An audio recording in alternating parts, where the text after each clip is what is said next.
I was just concerned about Christians who, I even think in my life, where I may want to start a business as a young minister outside of the church.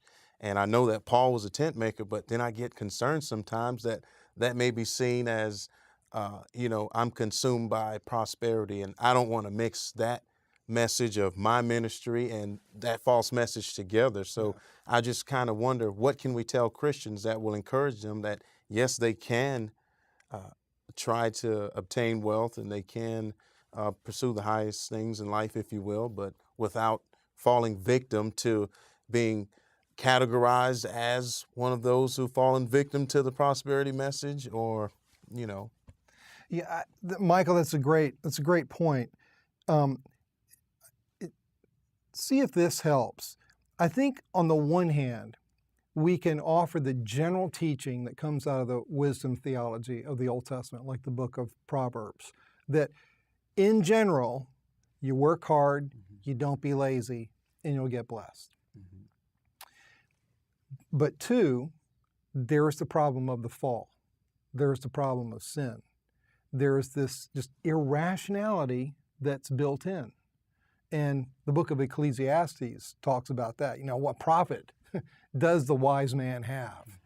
And you look around and it doesn't look like the people who ought to be in charge are always in charge. And the people who ought to get blessed don't seem to be getting blessed. And the people that ought to be getting cursed, they seem to be getting blessed.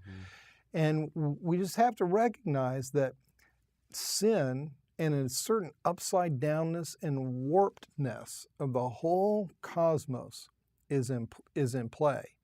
But then third, what God is all about is working in the midst of situations that are often upside down. And it's important for us not necessarily to assume that physical prosperity is a direct blessing of the Lord, nor is physical, even emotional, and financial hardship a curse from the Lord.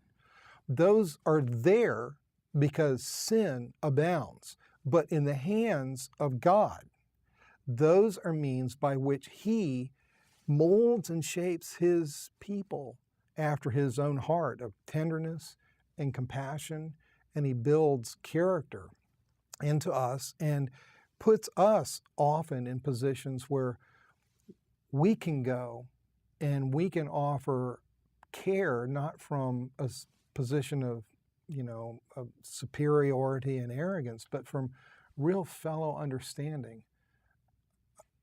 I know what it is to be poor. I tell you, in the last few months, it's been kind of a time when some things in my life that I thought should be going in a certain direction have gone in another direction, and it hadn't been much fun. And what I found myself doing is going to the Beatitudes, where Jesus lays out what it is to be a part of His kingdom. And He says, "Blessed are the poor in spirit. Theirs is the kingdom of God. Blessed are those who mourn.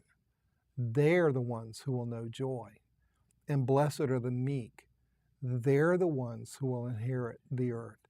And we just have to recognize that that the God who made it all and who has determined that one day it will be perfectly beautiful, pristine, radiant with His glory again, has gone through this agonizingly painful, often very dark and dreary looking process to redeem it. And He has so committed Himself to it that He has come in the flesh and taken the worst into Himself and cares so much about us that He's going to make us over from the inside out. And sometimes that's going to feel good, and sometimes it's going to feel bad. But He's conforming us to the image of His Son because He loves us.